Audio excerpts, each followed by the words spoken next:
नमस्कार दोस्तों, स्वागत है डेली स्टडी में। इस वीडियो में बिहार पुलिस कांस्टेबल के लिए साइंस प्लस स्टैटिक जीके का क्वेश्चंस लेकर आया हूं। तो आप इस वीडियो के अंत तक बने रहिएगा और अपने से कोशिश कीजिएगा प्रश्न को सोल्व करने की। तो चलिए शुरू करते हैं। पहला प्रश्न आपके स्क्रीन पर, भारत में प्रत्येक वर्ष संविधान दिवस किस दिन मनाया जाता है? इंडिया में संविधान दिवस किस दिन मनाते हैं? 26 नवंबर, ऑप्शन नंबर डी। तो देखिए 26 नवंबर को इंडिया में संविधान दिवस मनाते हैं, लेकिन 26 जनवरी 1950 को संविधान लागू हुआ था। भले ही 26 जनवरी 1950 को देश में संविधान लागू हुआ था, लेकिन संविधान दिवस 26 नवंबर को मनाया जाता है। क्यों? क्योंकि 26 नवंबर 1949 को संविधान को अपनाया गया था और इस दिन कुछ संविधान की अनुच्छेद को लागू किया गया था, लेकिन पूरी तरीके से संविधान 26 जनवरी 1950 को लागू हुआ था। इसलिए 26 नवंबर को संविधान दिवस मनाते हैं। और यहीं पे प्रश्न पूछा जाता है कि भारतीय संविधान के जनक किसे माने जाते हैं? तो ये तो आपको पता ही होगा, डॉक्टर भीमराव अंबेडकर को। क्वेश्चन नंबर नेक्स्ट, यूनेस्को की स्थापना कब हुई?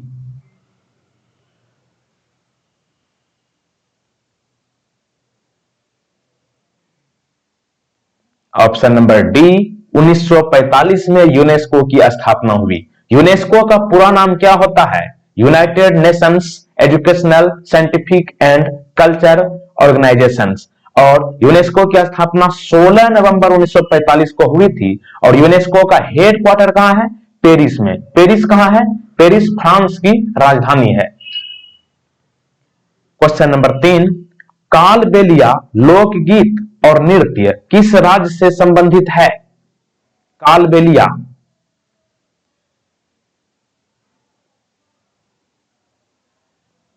यहां पे सही जवाब आपका क्या हो जाएगा? राजस्थान। ऑप्शन सी सही जवाब है। तो देखिए कालबेलिया लोकगीत और नृत्य राजस्थान से संबंधित है और कालबेलिया लोकगीत को 2010 में यूनेस्को की अमूर्त सांस्कृतिक विरासत की सूची में शामिल किया गया था, इसलिए ये इंपॉर्टेंट हो जाता है।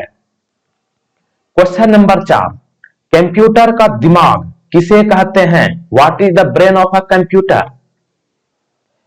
कंप्यूटर से एक प्रश्न आपसे पूछा जा सकता है, इसलिए यही बेसिक वाला प्रश्न आपसे पूछेगा, कंप्यूटर का दिमाग किसे कहते हैं? तो कंप्यूटर का दिमाग सीपीयू को कहते हैं। Option number B. सीपीयू का पूरा नाम क्या होता है? Central processing unit. और यह कंप्यूटर का दिमाग कहलाता है।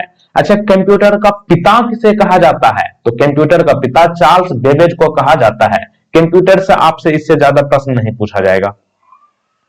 अगला प्रश्न क्वेश्चन नंबर 5, सागा दावा सबसे बड़े बौद्ध त्योहारों में से एक है, यह किस राज्य में मनाया जाता है? यानी कि सागा दावा जो है एक बौद्ध से संबंधित त्योहार है, यह किस राज्य में मनाते हैं?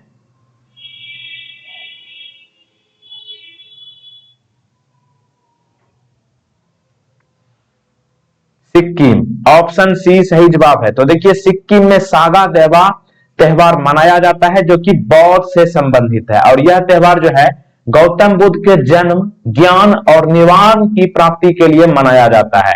बात हुई है गौतम बुद्ध की, तो गौतम बुद्ध के बारे में आपको ध्यान रखना है कि गौतम बुद्ध का जन्म कहां हुआ था? नेपाल के लुम्बिनी में। गौतम बुद्ध किसके संस्थापक थे? बौद्ध धर्म के।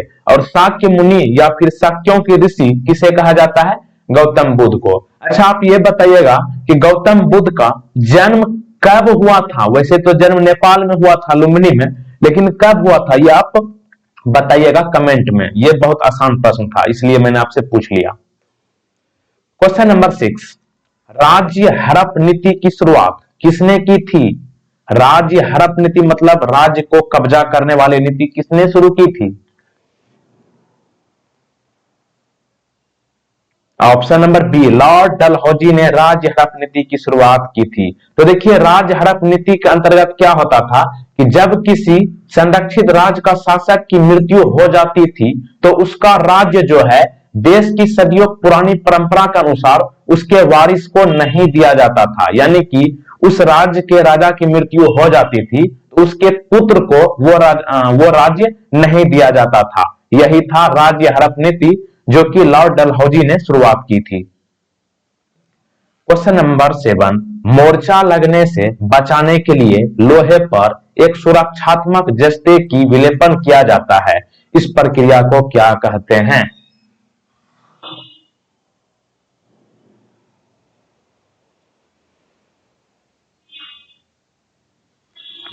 ऑप्शन नंबर ए जस्तीकरण। तो ध्यान रखिएगा, मोर्चा लगने से बचाने के लिए लोहे पर एक सुरक्षात्मक जस्ते की विलेपन किया जाता है, इस प्रक्रिया को जस्तीकरण कहते हैं। और जस्तीकरण स्टील या लोहे में जस्ता का लेप लगाने की प्रक्रिया भी है, और यह प्रक्रिया स्टील और लोहे को जंग लगने से बचाने के लिए प्रयोग किया जाता है। Question number 8, ICC cricket of the year के लिए सर गारफील्ड सोबर्स ट्रॉफी जीतने वाले पहले खिलाड़ी कौन बने हैं? क्रिकेट के फैन हो तो आप लोग तो इस प्रश्न का आसानी से जवाब कर पाएंगे। सर गारफील्ड सोबर्स ट्रॉफी जीतने वाले पहले खिलाड़ी बने हैं भारत के क्रिकेट कप्तान विराट कोहली। तो देखिए, विराट कोहली को ICC cricket of the year के लिए सर गारफील्ड सोबर्स ट्रॉफी जीतने का रिकॉर्ड इनके नाम हुआ है। बात हुई है विराट कोहली की, तो विराट कोहली को वर्ष 2013 में अर्जुन पुरस्कार मिला है और 2017 में पद्मश्री। और भारत की सबसे बड़ी खेल पुरस्कार राजीव गांधी विराट कोहली को मिला है 2018 में। और ये ट्रॉफी जो है सर गारफील्ड सोबर्स ट्रॉफी, ये अंतरराष्ट्रीय क्रिकेट परिषद द्वारा प्रस्तुत किया जाता है। क्वेश्चन नंबर 9, भारतीय संविधान का कौन सा अनुच्छेद यह कहता है कि लोकसभा में एक अध्यक्ष और एक उपाध्यक्ष होगा? देखिए, यहां पे स्टैटिक जीके में पॉलिटिकल साइंस से ज्यादा क्वेश्चंस की संख्या रहती है, इसलिए आप पॉलिटी ज्यादा पढ़ा कीजिए। तो देखिए, संविधान का अनुच्छेद 93 जो है कहता है कि लोकसभा में एक अध्यक्ष और एक उपाध्यक्ष होगा। अच्छा, लोकसभा की स्थापना कब हुई थी? 17 अप्रैल 1952 को। कई बार पूछा गया है संविधान से संबंधित इस तरह का प्रश्न कि लोकसभा की स्थापना कब हुई थी? 1952 में, तारीख थी 17 अप्रैल। और लोकसभा की कार्यकाल सीमा कितनी होती है? 5 वर्ष। और राज्यसभा की कार्य सीमा कितनी होती है? 6 वर्ष। 1 वर्ष बढ़ा करके राज्यसभा की होती है। राज्यसभा को उच्च सदन कहा जाता है और लोकसभा को निम्न सदन कहते हैं। क्वेश्चन नंबर 10, इंसुलिन की कमी के कारण कौन सी बीमारी होता है? इंसुलिन की कमी के कारण कौन सी बीमारी होती है?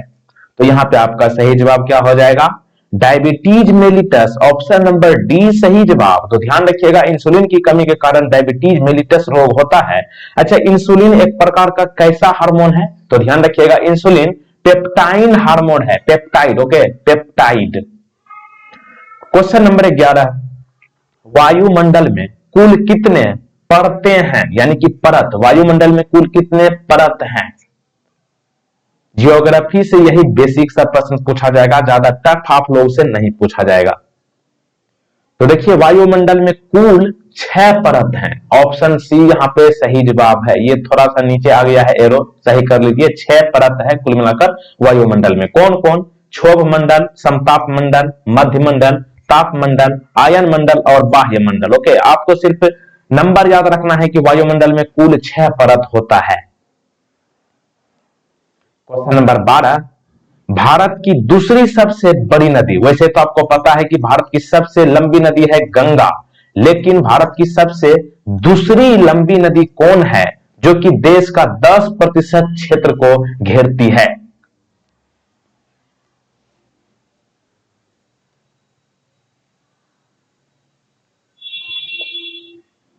यह है आपका गोदावरी नदी। गोदावरी नदी को दक्षिण गंगा भी कहा जाता है और यह भारत की दूसरी सबसे बड़ी लंबी नदी है। अच्छा, गोदावरी नदी का उद्गम स्थल कहां है? त्र्यंबकेश्वर। त्र्यंबकेश्वर कहां है? महाराष्ट्र में। और गोदावरी नदी की मुहाना यानी कि ये कहां पे जाके खत्म होती है? बंगाल की खाड़ी में। और गंगा के बाद ये दूसरी सबसे बड़ी नदी है। और गोदावरी नदी की लंबाई कितनी है? 1465 किलोमीटर। और गोदावरी नदी पर कुछ महत्वपूर्ण पुल बने हैं जो कि आपसे पूछा जा सकता है, जैसे कि राजा महेंद्र वर्मा गोदावरी आर्क ब्रिज और दूसरा हैवलॉक ब्रिज और गोदावरी आर्क ब्रिज, ये सभी जो है गोदावरी नदी पर बना है। अच्छा, आप ये बताइएगा कि भारत की सबसे लंबी नदी जो कि गंगा नदी है, इसका लंबाई कितना है, ये आप कमेंट बॉक्स में बताएंगे। क्वेश्चन नंबर 13, भूकंप को मापने में उपयोग किए जाने वाले तीव्रता के पैमाने की सीमा क्या है, यानी कि भूकंप को जब हम लोग मापते हैं तो इसके तीव्रता के पैमाने की सीमा क्या हो सकती है।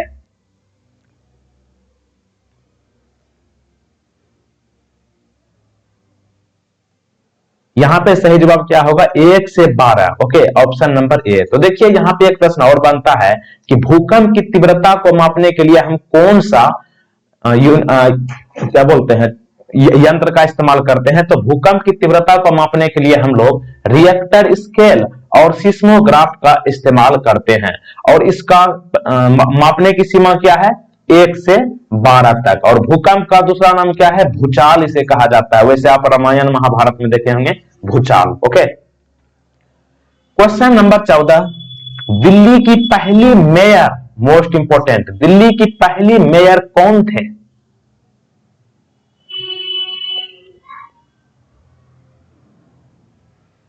दिल्ली की पहली मेयर यहां पे सही जवाब होगा अरुणा आसफ अली थे, ऑप्शन नंबर ए। तो देखिए अरुणा आसफ अली दिल्ली की पहली मेयर बनी थी 1958 में। और एक बात यहां पे और पूछा जाता है अरुणा आसफ अली से संबंधित कि भारत छोड़ो आंदोलन के दौरान मुंबई के गोवालिया टैंक मैदान में भारतीय ध्वज फहराने के लिए कौन जाने जाते हैं। यह प्रश्न पूछा गया है एसएससी के CHSL में। ओके, भारत छोड़ो आंदोलन के दौरान मुंबई के गोवालिया टैंक मैदान में भारतीय ध्वज फहराने के लिए कौन जाने जाते हैं। तो यही है अरुणा आसफ अली, जो कि दिल्ली की पहली मेयर थे और ये 1958 में मेयर बने थे। क्वेश्चन नंबर 15, आतिश ए चिनार, यानी कि इंग्लिश में जिसे फ्लेम ऑफ चिनार कहते हैं, किस राजनेता की आत्मकथा है।